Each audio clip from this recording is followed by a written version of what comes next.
there! Let me introduce myself. I'm Iris, the drama queen of my own life. I've been overly emotional ever since I can remember. When I was 6, I cried because dinosaurs in a movie went extinct. Or, picture this. I went to a cafe with my parents and the waiter said my favorite ice cream was sold out. That was it. Tears streamed down my face. Other kids in my situation would have said, okay, I'll get vanilla then. But me? How do we survive in a world this cruel? Now guess how my parents reacted. They didn't react at all. My dad is a software developer. He was always glued to his laptop. My mom is a police officer. She's basically a robot in heels. Whenever I cried when I was a child, she would just walk past me. No hugs, no comforting words. The most I got was a faint smile. When I turned 14, Mom reached a whole new level. She started to smile whenever I cried. Seriously, it was like her new hobby, and I cried a lot. I woke up one day with a huge zit on my forehead. Seriously, it felt like a sign saying, welcome to the nightmare of being a teenager. This is a disaster! You could scare little kids away with my face. Mom just smiled and went about her business. Apparently, she was happy I looked like a total mess. Just recently, Ed, the boy who made my heart skip a beat, posted a new picture. In it, he had his arm wrapped around some girl's shoulders. Of course, a waterfall of tears followed. What did Mom do? You guessed it. She just smiled without a word. It was like she was genuinely enjoying my misery. But the worst part was when my favorite teacher, Mrs. Jonas, announced she was retiring and moving to the other side of town. I cried until I couldn't breathe, and my mom just smiled again and went back to washing the dishes. At school, I poured my heart out to my best friend Hazel as usual. I think my mom hates me. My friend looked at me like she wanted to throw a brick at my face. Iris, do you think only your life is an endless tragedy? I have problems too, you know. What's wrong? Oh, now you care? I thought Iris Griffin only ever cared about herself. Are you calling me selfish? Wow, finally, you get it. I can't read minds.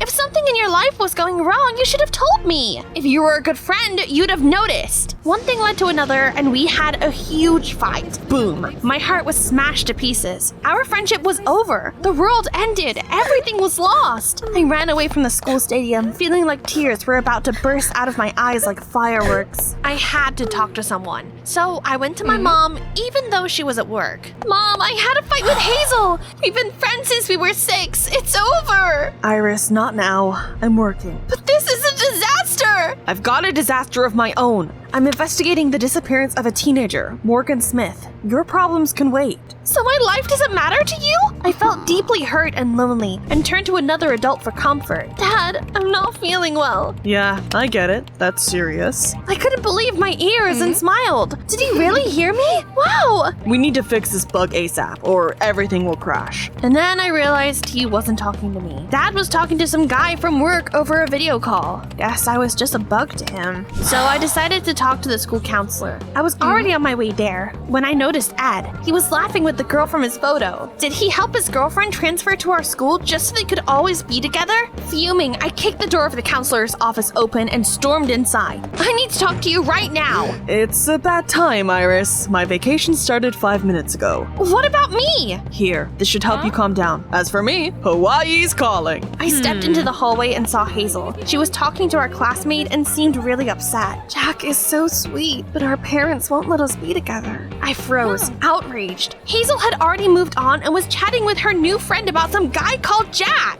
I kept squeezing the hamster, harder and harder, until it finally burst in my hand. I needed to talk to someone before my heart did the same. I went to the principal and asked for Mrs. Jonas's new address. Hooray! It was time for an adventure. I was standing at the bus stop when Ed and the love of his life showed up. They were laughing, and all I wanted was to turn invisible. But Ed noticed me. Hey, Iris, have you met Sylvia yet? No, I'd love to chat, but my bus is here. I was happy I'd handled that awkward moment with grace. But about 30 minutes later, I realized I was on the wrong bus. Stop the bus! I need to go the other way! By the time I got out, it was getting darker. A visit to a cemetery was definitely not on my agenda for the evening. As luck would have it, it also started to rain, as if the director of my life ordered, let's add some more drama. I started to walk to a different bus stop and waited for the right bus. I tried not to look at the cemetery because, to be honest, the place had a really eerie vibe. Then a guy came to the bus stop. His clothes were dirty, his hair was wet, and his face looked grim. I'm so hungry. I've been stuck here alone for too long. All I could think was, he has to be a ghost from the cemetery. Ah, Don't eat me! I screamed like I was in a cheesy horror movie and jumped onto the approaching bus like someone was chasing me. What's her deal? I hope she'd offer me a Snickers bar or something. I made it to Mrs. Jonas's house, soaked, exhausted, and with mascara running down my face. On top of that, my phone had died, so I couldn't afford any more mistakes. The teacher opened the door and gasped. Iris? Oh my, come in, tell me what happened. I tidied up and told her about all the troubles I'd been through. Everything's falling apart. Dad's glued to his laptop all the time. Mom only seems happy when I'm miserable. Hazel called me selfish. Ed found a girlfriend and... He started to sniffle, but Mrs. Jonas just smiled. Iris, dear, this happens with teenagers. Just take a deep breath. You too? You're making fun of my suffering! I got up and headed for the door, ignoring her attempts to stop me. It was almost nighttime when I got home. Mom was standing by the door, her eyes blazing like a dragon's. All that was missing was fiery breath. Where were you? Why did you turn off your phone? I'm investigating a missing teen and you... I just needed to talk to someone who would understand me, because you always smile when I cry. You cry over everything and nothing. Oh, so my life is nothing to you?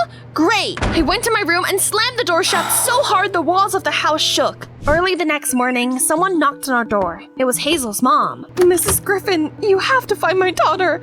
Hazel didn't come home last night. Her phone is off. First, try to calm down. Maybe something upset Hazel and she ran off? Everything was fine, but a boy went missing recently. What if it was a maniac? I felt like I'd been slapped in the face. Hazel was missing, and I hadn't even noticed that something was wrong. The moms rushed to the police station, but I couldn't just sit back either. I had to take matters into my own hands and start my own investigation. The first thing I remembered was Hazel's conversation with her classmate. The name Jack came up. Her parents apparently didn't let them be together. What if they ran away together? But wait, who even was Jack? I opened Hazel's social media account and saw a guy called Jack in her friends list. I messaged him right away. He wasn't in a hurry to reply, but there was a post on his page that said, "Baseball games day, get ready for a show." Perfect. There was my first clue. I skipped school and headed straight for the game. I spotted Jack and ran onto the field right in the middle of the game. The crowd erupted in laughter and the coach shouted at me, and I could already tell I was about to become the talk of the town. Where's Hazel? Who? Don't play dumb, okay? She's in your friends list. Oh, that Hazel. We added each other after camp.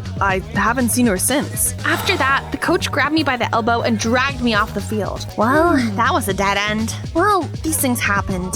I'd seen it plenty of times on crime shows. I went around school asking everyone if they knew who Jack was. I even approached Ed. No, I haven't heard of him. What happened? Hazel's missing. This guy might be involved somehow. Oh man, I'll ask my cousin. Sylvia, have you heard of a guy called Jack? I'm new here. I haven't met everyone yet. Wait, your cousin? Yeah, her family just moved to town. That's why I've been showing her around. I couldn't help smiling. Just a cousin!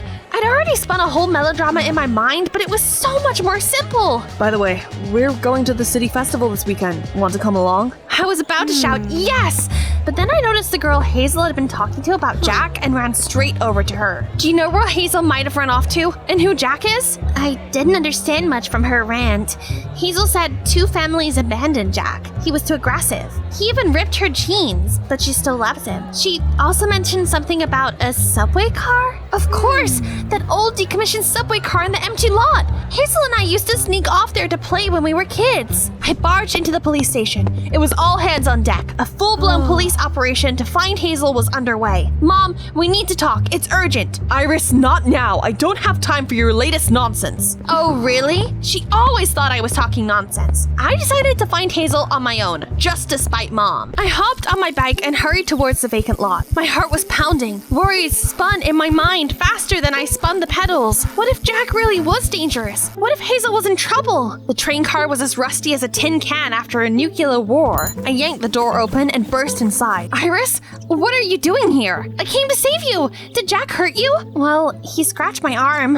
Other than that, I'm fine. What? Where is he? Over there, napping after lunch. I turned around and there it was, a tiny kitten, curled into a ball on the old seat. Wait, this is Jack? Yeah, no one wanted him.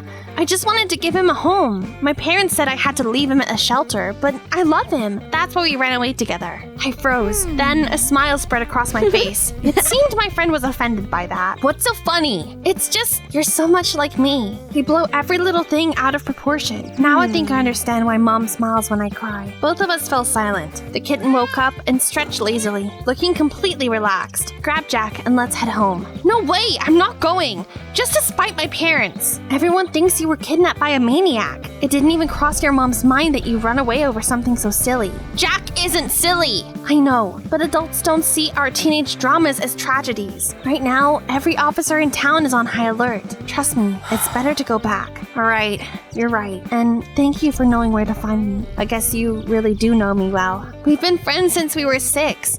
You're like a sister to me. Soon, we arrived at the station, smiling awkwardly like, surprise! Guess who wasn't abducted by aliens? It was like a scene from a movie. Phones ringing, officers running everywhere, parents panicking. Hazel's parents saw her and immediately hugged her tight. Oh my god, sweetheart, you're safe?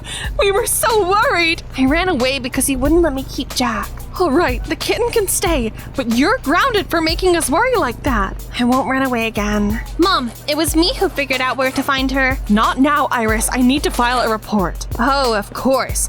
Hugging your daughter and telling her, well done, clearly wasn't a part of my mom's default settings. I felt like I didn't belong, so I slipped outside and headed home. Later that evening, Mom came to my room to check on me. Iris, I know I can be too serious at times. My job is stressful, and I often don't know the right words to comfort you. But remember, I do love you. I stared at her like she was speaking Chinese. Then, Mom pulled out a photo. It showed a girl with a ridiculous crooked fringe. This is me when I was 15. I cut my own bangs and looked like a wet chicken. I cried for days. Back then, it felt like the end of the world, but then my hair grew back and I realized it was nothing. Remember when I was about 12 and cut my own bangs too? Oh my god, I look so ridiculous! I'd completely forgotten about that. Exactly. That's why when I see you cry over a zit or a fight with a friend, it makes me smile, because those things really are small problems. You're allowed to cry, but remember, it's not a tragedy. It will pass, and I'll be here to remind you that you'll get through it. Just never run away from home. The world is more dangerous than it seems. We never did find that boy, Morgan Smith. Suddenly, I remembered the missing boy's photo at the police station and that strange guy at the cemetery. Mom! I know where Morgan is! Mom reached out to her people and dispatched patrols to the cemetery. Within an hour, they found Morgan and brought him home. Apparently, he had argued with his parents over some nonsense, run away, and had been staying in an old abandoned lodge. But in the end, everything turned out fine. Case closed. Mom and I went down to the kitchen to celebrate with some ice cream. Looks like no one in this town is kidnapping teens. Suddenly, Dad appeared, looking like he'd just snapped back to reality. I feel like I've missed something interesting. I'll tell you everything. Want some ice cream? I won't say no to that. I just realized I've been working way too much lately. I'd like to spend more time with you two. How about a family vacation? I'm all for it. I looked at Dad, then at Mom, and realized something important. They really did love me, just in their own way. The next morning, I called Mrs. Jonas and apologized for my little meltdown. You know, the whole nobody in the world understands me scene. I'm sorry. That was stupid. Iris, that's all a part of being a teenager. I'm happy you've come to realize it. That weekend, Hazel, Ed, Sylvia, and I went to the city festival. Music, the smell of popcorn, lights everywhere. I was almost happy until I spilled lemonade on my favorite t-shirt. My old self would have cried and ran home, but now I just laughed. Okay, new trend, sticky chic. And then I realized being a teenager is really tough, but everything that feels like a tragedy now will seem like nothing in a week. So it's better to laugh, have fun, and just live. And if you feel like crying, adults have no right to judge. They've all cried over zits, bangs, and silly crushes too. How about you? How often do you cry?